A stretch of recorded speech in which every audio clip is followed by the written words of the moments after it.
Hi students, this is Abhishek from MBA Pathshala. In fact, students nahi, CAT 26 aspirants. So how are you CAT 26 aspirants? Have you started your preparation? क्या अभी preparation के बारे में सोच रहे हो? अगर कंफ्यूज हो किस तरह तैयारी करनी है, कंफ्यूज हो कि प्रिपरेशन किस तरह स्टार्ट करें, then you have arrived at the right place. और आज हमारे सेशन में हम यही डिस्कस करने जा रहे हैं. How exactly are we going to take our CAT 26 preparation forward, and I'm going to be your English language faculty member. तो आज के सेशन में हम डिस्कस कर रहे हैं कि आपके पेन पॉइंट्स क्या हैं, किस तरह इंग्लिश लैंग्वेज को आप अप्रोच करेंगे. सो लेट्स सी स्टूडेंट्स, सबसे पहले आप के पेन पॉइंट्स क्या हैं, आप कहाँ पे फंसते हैं. Because in my 17 years I have seen students not being very regular readers. बहुत सारे स्टूडेंट्स क्लियरली बोल देते हैं सर मैं रेगुलरली रीडिंग नहीं करता हूँ, मैं रेगुलरली नॉवेल्स नहीं पढ़ता हूँ, मुझे न्यूज़पेपर रीडिंग की भी आदत नहीं है. एंड आई नो ये प्रॉब्लम जेन्युइन है, ये प्रॉब्लम सबके साथ है. A genuine issue is you get bored while reading. बीच में आपका ब्रेन जो है डाइवर्ट हो जाता है, you are not able to concentrate fully well because you are not getting interested in the whole reading process. तो वो सबके साथ होता है वो challenges. पैसेज अगर बहुत मुश्किल हो, भारी भरकम वर्ड्स हो, डेंस रीडिंग हो, टफ सा पैसेज हो, तो फिर बैंड बज जाती है. और कैट में ऐसे ही पैसेजेस आते हैं. Because in CAT what is it that you see, आपके सामने ना एक पैसेज लिखा होता है जो किसी एक्सपर्ट ने लिखा होता है, और उस एक्सपर्ट के पास ढेर सारे वर्ड्स होते हैं, और उस एक्सपर्ट की वोकैबुलरी बहुत डेवलप्ड होती है. तो उसके पास हर एक सिंपल आइडिया के लिए एक भारी भरकम वर्ड होता है, एक बहुत महंगा वाला वर्ड होता है. So rather than writing simple words, वो क्या लिखता है, वो बहुत हाई साउंडिंग वर्ड्स लिखता है. और हम हाई साउंडिंग वर्ड्स में हम जाके अटक जाते हैं बिकॉज हमारी वोकैबुलरी तो लिमिटेड है. तो अपनी वोकैबुलरी को किस तरह एनहांस करना है वो बात भी करेंगे, उसके जो मेथड्स हैं वो भी हम आज डिस्कस करेंगे. एंड सबसे बड़ा चैलेंज, सबसे बड़ा इशू जो मुझे नजर आता है वो है directionless reading. Because student read करता रह जाता है, what we call general reading. आप बस रीड करते हुए बिना फोकस के, बिना स्ट्रैटेजी के, बिना डायरेक्शन के, बिना एक प्रॉपर स्ट्रक्चर के बस रीड करते जाते हैं. और फिर जब आप क्वेश्चंस पे पहुंचते हो रीडिंग कॉम्प्रिहेंशन में, देन व्हाट हैपेंस, वहां पे फिर of course you face a challenge. और आप जानते हो कैट में ऑफ कोर्स कितने पैसेजेस होने जा रहे हैं, 4 पैसेजेस होने जा रहे हैं. And each of those passages will have what 4 questions. तो 16 क्वेश्चंस तो सीधा सीधा रीडिंग कॉम्प्रिहेंशन से हैं. Apart from that verbal ability के जो 8 क्वेश्चंस हैं, even in those questions what is supposed to be done, a whole lot of reading. तो रीडिंग अगर डायरेक्शनलेस हो गई, अगर रीडिंग जनरल रीडिंग करते रह गए तो बैंड बच जाएगी, तो फिर एग्जाम क्रैक नहीं होगा. So now the point is how to change our approach, आज वो डिस्कस करेंगे. बट बिफोर ऑल दैट पहले आप थोड़ा सा मेरे को भी जान लो, because it's good to know your faculty member, it's good to know. तो यार थोड़ा सा मेरा ब्रीफ सा इंट्रो, ठीक है, लंबा टाइम नहीं लूंगा मैं इसमें, बिकॉज इंपॉर्टेंट बात बस यही है कि मैं चाह रहा हूं if I could get 99.99 percentile, so my objective is 99 percentile तक आपको पहुंचाऊं. बट अच्छी चीज ये है इस बार हम 2026 के लिए शुरू से स्टार्ट कर रहे हैं, जनवरी से स्टार्ट कर रहे हैं. तो ये 99.99 की टेंशन नहीं लेनी है, बट 99 की लेनी है. वो 0.99 ना वो टीचर वाले हैं, वो एक्स्ट्रा हैं, वो टीचर को मिल जाते हैं. आप समझ लो स्टूडेंट को 99 परसेंटाइल मिल गया, my job is done. But that's your target, that's your goal. So yeah, I have been the national head of the verbal ability reading comprehension. So the entire English language team used to report into me at one point of time, and it's not a brag, it's not a flex. यार ये जो किया है वही है, ठीक है. So I'm being honest with what I've done in the past. So that institute is a renowned name. It has branches all over the country. So for a good number of years I was the English language head over there. So I was the one who was the final word on English language. Anyway, so I have been training a whole lot of trainers. So सिर्फ students को train नहीं किया है, faculty members को भी train किया है. Most importantly I have guided students to success. I have guided students to success in IIMs in top 10 B schools, top 20 B schools. So that's a little bit about me. But अब हमारा focus किस बात पे? हमारा focus हमारे preparation पे, क्योंकि as a student आपको कैट और ओमेट्स हम एक साथ प्रिपेयर करवाएंगे। Primary focus, number one focus, वो तो हमेशा ही कैट रहेगा। CAT is always the primary focus. तो कैट में ऑफ कोर्स 3 एलिमेंट्स पे काम करना है। Reading comprehension is one, of course you know that. Verbal ability, 2 sections हैं VARC, तो वर्बल एबिलिटी में a whole lot of questions are going to be there. Summary based questions होंगे, of course parajimbals भी होंगे, odd one out भी होगा, तो सारे questions verbal ability में आ जाएंगे। I hope you understand that much कि verbal ability में 4 तरह के primarily questions आते हैं। रीडिंग कॉम्प्रिहेंशन अभी हमने डिस्कस किया, 4 पैसेजेस होंगे। यार वोकैबुलरी में डायरेक्ट क्वेश्चंस नहीं आते हैं, तो वोकैबुलरी पढ़ने की जरूरत है क्या? बहुत सारे स्टूडेंट्स मेरे से ये भी पूछते हैं, सर क्या वोकैबुलरी इंप्रूव करने की जरूरत है? हाँ, इंप्रूव करने की जरूरत है, बिकॉज अगर आपकी वोकैबुलरी स्ट्रांग है तो उससे क्या होता है? You are able to read faster. बहुत सिंपल सी बात है बेटा, you are able to read faster. How? Imagine एक सेंटेंस ऐसा है जिसमें 2 वर्ड्स भारी भरकम है, you don't know them, so if you have to understand that sentence, ये करना पड़ता है ना। आप उस सेंटेंस को रीड करोगे, शायद 2 बार रीड करोगे, 3 बार रीड करोगे, ओवरऑल रीडिंग स्पीड क्या हो जाएगी? स्लो हो जाएगी। और इमेजिन ये थ्रू आउट द सेक्शन करना पड़ रहा है। इमेजिन आपको यही चीज वर्बल एबिलिटी में भी करनी पड़ रही है, रीडिंग कॉम्प्रिहेंशन में भी करनी पड़ रही है, तो ओवरऑल रीडिंग स्पीड काफी कम हो जाएगी। So you read faster, more over you read more accurately. आपको ये पता होता है कि यार वो जो राइटर है वो कहना क्या चाह रहा है। The writers perspective, the author's point of view becomes clear to you when you have good vocabulary। तो कई बार स्टूडेंट्स कहते हैं सर आसपास वाले वर्ड से आइडिया मिल जाता है। बिल्कुल मिल जाता है, लेकिन ये भी याद रखिए आइडिया तो बिल्कुल मिल जाता है, but at the same time accuracy, 2 options close भी तो होती है ना, वो 2 ऑप्शंस बहुत क्लोज होती हैं। और अगर आपकी वोकैबुलरी अच्छी है, वो आपको किस में हेल्प करता है? 2 क्लोज ऑप्शंस को एलिमिनेट करने में हेल्प करता है बेटा। एलिमिनेशन में वोकैबुलरी का रोल आ जाता है, इट डज हेल्प। तो अगर आप ओमेट्स के लिए प्रिपेयर कर रहे हो तो बेटा एक और एडिशनल कंपोनेंट होगा, वो कौन सा है? वो ग्रामर है।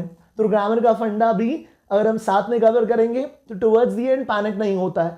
अदरवाइज पैनिक होता है, कैट के इमीडिएटली बाद जैट आ जाता है, और जैट में वोकैबुलरी के क्वेश्चंस के अलावा क्वेश्चंस किस पे होते हैं? वोकैबुलरी क्वेश्चंस होते हैं ना, फिल इन द ब्लैंक्स होता है जैट में, तो वोकैबुलरी ही है।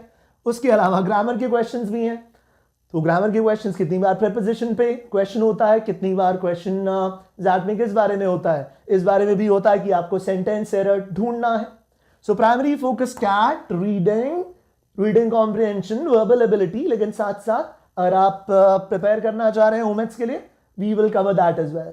Now the point is how do we students, how do we take it forward? 2026 के लिए हमारा कैट के लिए रोड मैप क्या है? पूरा स्ट्रैटेजी ऑलरेडी प्रिपेयर्ड है।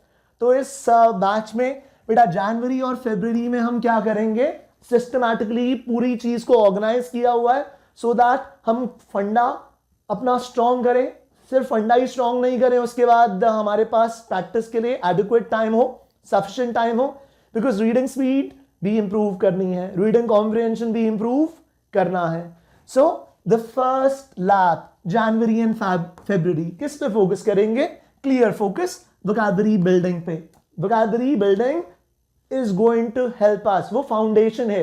रीडिंग के जो बेसिक्स हैं वो उन पे काम करेंगे। रीडिंग के बेसिक्स, जिस तरह आप ये समझ लो कि किस तरह राइटर का पॉइंट ऑफ व्यू समझना है, कौन से वर्ड्स इंपॉर्टेंट है, किन वर्ड्स पे फोकस करना है, राइटर जो है वो अपनी बात को किस तरह एक्सप्रेस करने की कोशिश कर रहा है, उसने अपने आइडियाज को इंट्रोड्यूस किस तरह किया है। तो वो जो रीडिंग के बेसिक्स हैं वो जनवरी और फरवरी में हम क्लियर करेंगे।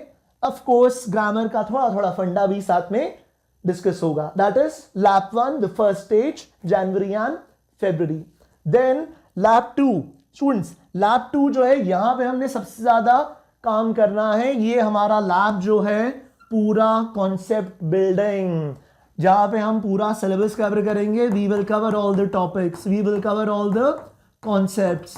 तो कॉन्सेप्ट बिल्डिंग टॉपिक्स जो हैं वो हम कवर करने जा रहे हैं।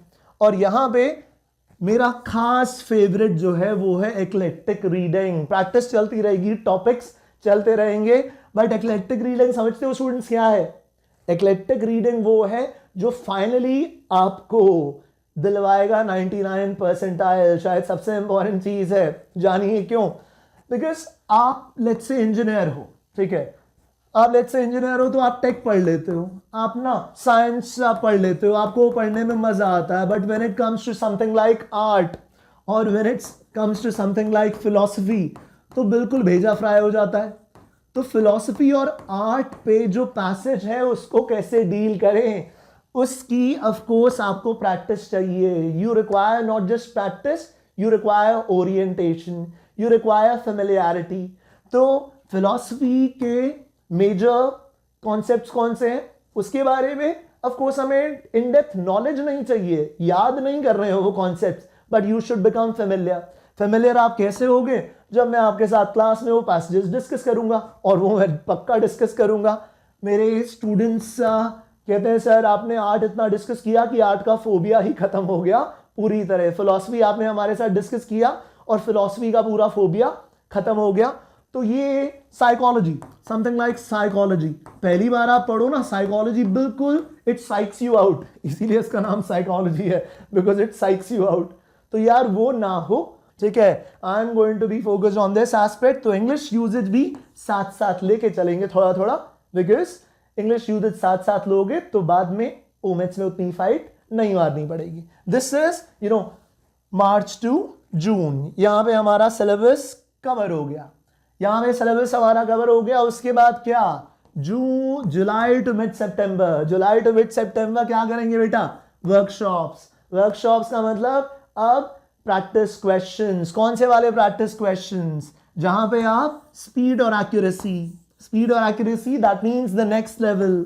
अब ये नेक्स्ट लेवल क्वेश्चंस हैं, ये नेक्स्ट लेवल क्वेश्चंस है, कमांडो ट्रेनिंग वाले क्वेश्चंस हैं। That intensive workshop, skill building होता है यार, बिल्कुल mental fatigue.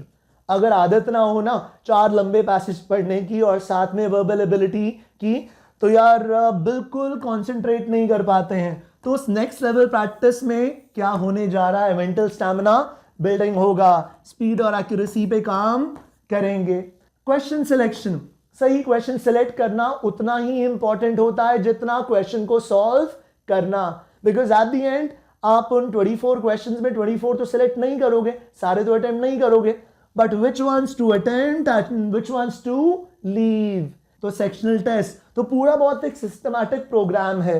July to mid सितंबर ये होने जा रहा है। तो स्टूडेंट्स मिड सितंबर तक ना आपका कॉन्फिडेंस जो है वो इतना डेवलप हो जाएगा कि आपको लगेगा that yes, English language, verbal ability, reading comprehension जो है it is within my grasp. और सितंबर ऑनवर्ड्स क्या होगा? सितंबर onwards strategy building, mock test, how to maximise your performance, वो फाइन ट्यूनिंग। कई बार टुवर्ड्स दी एंड टेंशन भी हो रही होती है, सब स्टूडेंट्स को होती है, तो वहां पे मेंटरशिप बहुत इंपॉर्टेंट हो जाती है, हैंड होल्डिंग बहुत इंपॉर्टेंट हो जाती है। तो वो हैंड होल्डिंग सितंबर onwards right till the end, बिल्कुल लास्ट डे तक, लास्ट वीक तक, of course everything will be there. तो score enhancement and very simply my favourite 99 percentile push, वो जो इस बार भी मैंने टुवर्ड्स दी एंड रीकैप किया स्टूडेंट्स के साथ वाईटी पे। I can urge you to go through those videos, एक बार वो वीडियोज देख लेना, यू विल रियलाइज कि उसमें हम क्या कर रहे हैं। तो 99 परसेंटाइल पुश वो जरूरी है। तो वहां पे क्या होगा? वहां पे बिल्कुल लास्ट मोमेंट ब्रशअप होगा, वहां पे लास्ट मोमेंट डाउट सॉल्विंग होगा, everything will be there. So that's the complete road map, that's the complete road map of our CAT 26 VA RC। ये पूरा हमारा बहुत ऑर्गेनाइज सा सेशन प्लान है। तो स्टूडेंट्स अब मेरा सबसे इंपॉर्टेंट एंगल ये है कि अपग्रेड। अब तक वो जो आपका पेन पॉइंट था कौन सा? General reading, directionless reading, unstructured reading. वो अनस्ट्रक्चर्ड डायरेक्शनलेस रीडिंग जो है which is not taking you anywhere, समझ में नहीं आता यार अप्रोच किस तरह करूं उस क्वेश्चन को। So switch to smarter reading, पुराना वाला मोबाइल छोड़ के स्मार्टफोन पे आप ग्रेजुएट कर चुके हो. You have graduated to using smartphone. So if your phone has become smarter, you have to become smarter too. The faster mental models. Faster mental models से मेरा मतलब क्या है? आपके पास एक पूरा फ्रेमवर्क होना चाहिए. My model means a framework. Students, मेरी क्लास में अगर आप अटेंड कर रहे हो सेशंस तो आपको एक पूरा मॉडल, एक पूरा फ्रेमवर्क मैं आपके साथ डिस्कस करूंगा. और उस मॉडल में, उस फ्रेमवर्क में क्या होगा, क्वेश्चन को अप्रोच किस तरह करना है, उसका एक स्मार्टर मेथड, उसका एक ऑर्गेनाइज्ड स्ट्रक्चर पूरा आपको प्रेजेंट करूंगा और आपके साथ वो डिस्कस करूंगा. अपार्ट फ्रॉम दैट, वोकैबुलरी याद करने के smart hacks, smarter methods, because vocabulary याद करना सबको मुश्किल लगता है, बोरिंग लगता है, तो वो ना हो, so that you keep learning words. तो उस चीज को हम क्या करेंगे, हैक्स के फॉर्म में, ट्रिक्स के फॉर्म में, स्मार्टर मेथड्स, निमोनिक्स के फॉर्म में. निमोनिक्स से ना चीजें बहुत जल्दी याद हो जाती हैं, शॉर्टकट से चीजें बहुत जल्दी याद हो जाती हैं. स्मार्टर टेम्पलेट्स, कि आपको पता हो कि यार समरी बेस्ड क्वेश्चंस को किस तरह अप्रोच करना है, किस तरह मुझे मेन आइडिया क्वेश्चंस में ऑप्शंस को एलिमिनेट करना है, ऑड वन आउट क्वेश्चंस में फॉर्मेट क्या है, वो स्ट्रक्चर क्या है, वो मॉडल क्या है, जिससे मुझे पता है कौन सी 4 चीजें मुझे चेक करनी है जिससे ऑप्शंस में एलिमिनेट कर सकता हूं. So those smart hacks, score maximisation tactics. Sure. तो स्टूडेंट्स, आपको एक छोटा सा प्रीव्यू दे रहा हूं. ठीक है, छोटा सा प्रीव्यू दे रहा हूं. मैं आपको ये समझाने की कोशिश कर रहा हूं. यहां पे स्टूडेंट्स अटक जाते हैं, सर थीम कैसे आइडेंटिफाई करूं, मेन आइडिया वाले क्वेश्चन में 2 ऑप्शंस में आके आप अटक जाते हो. तो मेन आइडिया वाले क्वेश्चंस में, सेंट्रल आइडिया वाले क्वेश्चंस में थीम कैसे आइडेंटिफाई करें.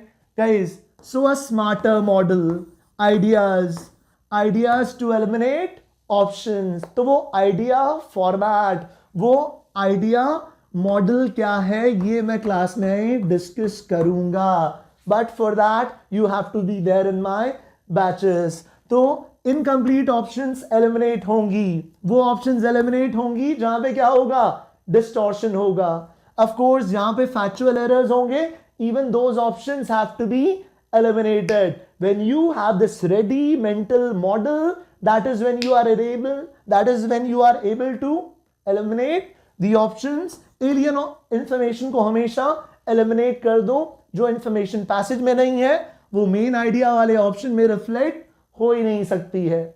तो स्टूडेंट्स, इस तरह का ना सपोर्टिंग डिटेल्स, एग्जाम्पल्स पे अगर कोई ऑप्शन फोकस्ड है, उसने आइडिया को एड्रेस ही नहीं किया, तो वो सपोर्टिंग डिटेल्स वाली, एग्जाम्पल्स वाली option is also going to be eliminated. Otherwise क्या करोगे, अदरवाइज आप फिर जनरल रीडिंग करोगे बिना इस मॉडल के. Once again the chances are आप वो क्लोज वाला ऑप्शन सिलेक्ट कर लोगे और क्वेश्चन गलत हो जाएगा, नेगेटिव मार्किंग होगी. 7 January we are starting this batch. तो सारे के सारे दिग्गज, all these faculty members, Udit sir खुद है इस बैच में. What else do you need? You know, Udit sir alone, his presence ensures कि स्टूडेंट्स ये बैच ज्वाइन करेंगे. तो बेटा, कैटलिस्ट बैच अब कब ज्वाइन करना है ये इंपॉर्टेंट है. जितनी जल्दी स्टार्ट करेंगे उतनी जल्दी आप प्रैक्टिस के फॉर्मेट में आ जाएंगे, उतनी जल्दी आपके पास स्किल बिल्डिंग का टाइम होगा. And once you have time for skill building practice, तो फिर परसेंटाइल 99 पुश बिल्कुल मिलता है. Otherwise students towards the end दौड़ते भागते प्रिपरेशन कर रहे होते हैं और दौड़ते भागते प्रिपरेशन करते समय फिर शायद 90 परसेंटाइल पे आके अटक जाते हैं या 90 से 95 के बीच में अटक जाते हैं. फिर वो आपका जो टारगेट है ना ब्लैकी आयम्स, तो ब्लैकी आयम्स नहीं मिल पाते हैं. तो ब्लैकी पे फोकस करना है यार, उसके लिए जल्दी प्रिपरेशन स्टार्ट करनी है. So everything that you need in this preparation, वो सब चीजें इंक्लूडेड हैं. 25 full length mocks, 150 topic test. यार 150 टॉपिक टेस्ट दे दोगे ना, कमांडो बन जाओगे.